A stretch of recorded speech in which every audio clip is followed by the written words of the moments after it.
મિત્રો તમને ખબર છે કે આવનારા થોડાક ટાઈમની અંદર તહેવારોનો ટાઈમ આવી રહ્યો છે અને તહેવારોના ટાઈમના મસ્ત મજાના તહેવારના શાનદાર એવા વિડીયોઝ બનાવી અને તમે ફેસબુક પર નાખવાની શરૂઆત કરી દેજો મિત્રો. કેમ કે તમને ખબર જ છે મિત્રો, હું પણ મારા વિડીયોઝની અંદર જણાવતા રહું છું કે ભાઈ ફેસબુકની અંદર તમે સારા સારા વિડીયોઝ જે છે એ અપલોડ કરી અને ફેસબુકની અંદર સારી એવી ડોલરમાં અર્નિંગ કરી શકો છો મિત્રો. તમારે પણ જો ડોલરમાં અર્નિંગ કરવી હોય કેમ થાય કે કઈ રીતે થાય તો મારા વિડીયો જે છે યુટ્યુબની અંદર પણ તમને મળી જશે.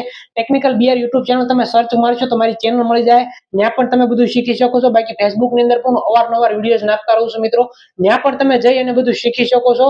અને જો તમારે મારી સાથે પર્સનલી કઈ શીખવું હોય, વાત કરવી હોય તો ફેસબુકમાં તમે ડાયરેક્ટ મને મેસેજ કરી શકો છો, યા તો ફિર તમારે શું કરવાનું છે, ઇન્સ્ટાગ્રામમાં પણ મારી આઈડી છે ટેક બીઆર, ટેક બીઆર પર આઈડી પર જવાનું છે ને ત્યાં પણ તમે મને મેસેજ ઇન્સ્ટાગ્રામમાં કરી શકો છો. તમારા બધા જ સોલ્યુશન જે છે, બધા જ ડાઉટ છે એ તમારા બધા ડાઉટ હું તમને જે છે એ સોલ્વ કરવાની કોશિશ કરીશ મિત્રો. બાકી સારા સારા ફેસબુક ની અંદર વિડીયોઝ બનાવવાનું ચાલુ કરો, નાખવાનું ચાલુ કરો અને ફેસબુક ની અંદરથી ડોલર અર્નિંગ સ્ટાર્ટ કરી દો મિત્રો. સારા એવા ડોલર તમે ફેસબુક માંથી બનાવી શકો છો અને સારી એવી ઇન્કમ તમે ફેસબુક માંથી સ્ટાર્ટ કરી શકો છો મિત્રો.